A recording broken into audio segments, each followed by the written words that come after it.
যেভাবে দিন দিন শিক্ষা থেকে ইসলামকে বর্জন করার নীতি শুরু হয়েছে, তাতে তাতে দিন দিন এরকম অবস্থা হবে, এতে আমি অবাক হচ্ছি না, বা আমরা অবাক হচ্ছি না। এভাবে চলতে থাকলে আগামী 10 বছরে এমন একটা প্রজন্ম আসবে যারা ওযু করার শিক্ষাটাও প্রাতিষ্ঠানিকভাবে পাবে না। আমার ধারণা, এখন যদি আমরা জিজ্ঞাসা করি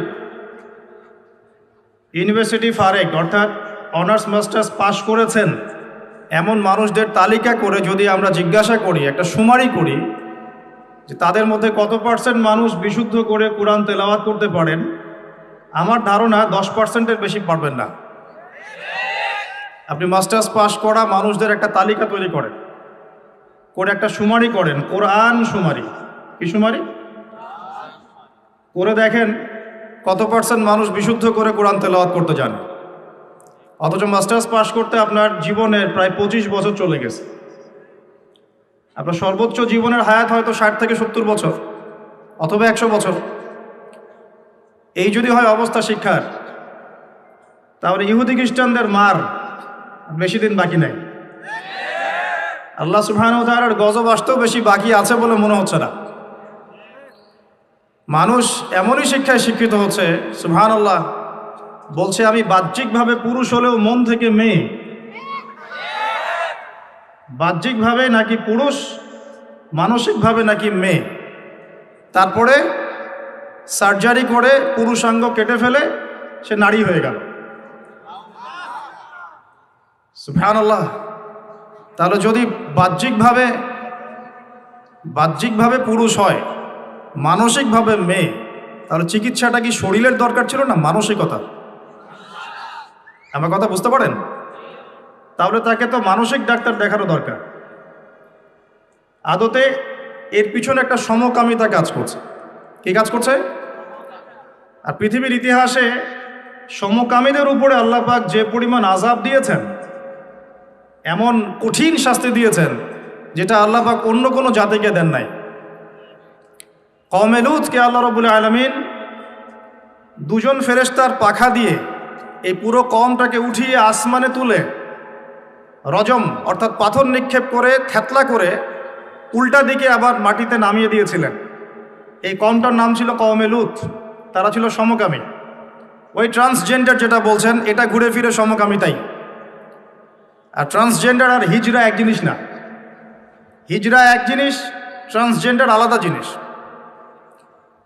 এটা সৃষ্টিগতভাবেই তৃতীয় লিঙ্গের, আর এই ব্যক্তি বাহ্যিকভাবে মেয়ে, মানসিকতা ছেলের, আর বাহ্যিকভাবে ছেলে, মানসিকতা মেয়ের। একজন বাহ্যিকভাবে ছেলে, মানসিকতা মেয়ের, সে সার্জারি করে মেয়ে হয়ে যাচ্ছে। পরে সে যৌন সম্পর্ক কার সাথে করবে? একটা ছেলের সাথেই তো। অতএব এখানে সমকামিতাই হলো। তো আল্লাহ রাব্বুল আলামিন এই কওমে লূতকে এমন শাস্তি দিয়েছেন যেটা পৃথিবীর ইতিহাসে নিদর্শন হয়ে আছে। আল্লাহ পাক সূরা আনকাবুতের মধ্যেও বলেছেন, অনেক সূরায়, সূরা হুদের মধ্যে বলেছেন, আরো অন্যান্য অনেক সূরাতেই বলেছেন যে এমন একটা পাপ তোমরা করছো যেটা মা সাবাকাকুম বিহা আহাদাম মিনাল আলামিন, এই পুরো মহাবিশ্বে এরকম পাপ আর কোনো জাতি করে নাই। তোমরা মেয়েদেরকে বাদ দিয়ে ছেলেদের সাথে যৌন সম্পর্ক স্থাপন করা শুরু করেছো। এটা দিন দিন স্বাভাবিক হয়ে যাচ্ছে আস্তে আস্তে। কেন বা হবে না? কারণ আপনি 25 বছরের এই শিক্ষা জীবনের মধ্যে এখন যৌন সুরসুরি পাচ্ছেন। আমি কিছু কথা একদম খোলামেলা বলতে চাই। আল্লাহ পাক বলেছেন, ইয়া আইয়ুহাল্লাযীনা আমানু, হে মুমিনগণ, ইয়া আইয়ুহাল্লাযীনা আমানু, হে মুমিনগণ, ইত্তাকুল্লাহ, তোমরা আল্লাহকে ভয় করো। তোমরা আল্লাহকে ভয় করো। আমার সাথে লাইভলি থাকবেন। ওয়া কুলু কাওলান সাদীদা, এবং সরাসরি সোজা কথা বলো, স্পষ্ট করে সোজা কথা বলো। সরাসরি কথা বলো, সোজা কথা বলো, স্পষ্ট করে কথা বলো, খোলাসা করো। কুলু কাওলান সাদীদা, তাহলে আল্লাহ পাক কি দিবেন? ইউসলিহ লাকুম আ'মালাকুম, তোমাদের আমলগুলো আমি সংশোধন করে দিব। সুবহানাল্লাহ। ওয়া ইয়াগফির লাকুম যুনুবাকুম, তোমাদের সব গুনাহ আমি মাফ করে দিব। ওয়া মান ইউতি'ইল্লাহ ওয়া রাসূলাহ, যে ব্যক্তি আল্লাহর ইতাআত করে, আল্লাহর আনুগত্য করে এবং রাসূলের আনুগত্য করে, ফাকাদ ফাযা ফাওজান আযীমা, সে ব্যক্তি মহান সাফল্য অর্জন করল। কয়েকটা কথা আল্লাহ বলেছেন আল্লাহকে ভয় করতে, সরাসরি কথা বলতে, তাহলে আল্লাহ পাক আমল সংশোধন করে দিবেন, গুনাহগুলো মাফ করে দিবেন।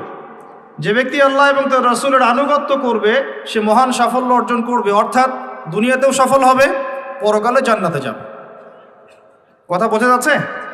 অতএব সরাসরি কিছু কথা আপনাদেরকে স্পষ্ট করতে হবে। এখন প্রথম যেটা স্পষ্ট করতে চাই সরাসরি, সেটা হলো আমরা এখানে যারা বসে আছি আমাদের মধ্যে কি কেউ অমুসলিম আছেন? সবাই মুসলিম পরিবারে জন্মগ্রহণ করেছেন, মাশাআল্লাহ, তাই তো? কিন্তু আল্লাহি আমরা মুসলিম পরিবারে জন্মগ্রহণ করেও জানি না ইসলাম কাকে বলে।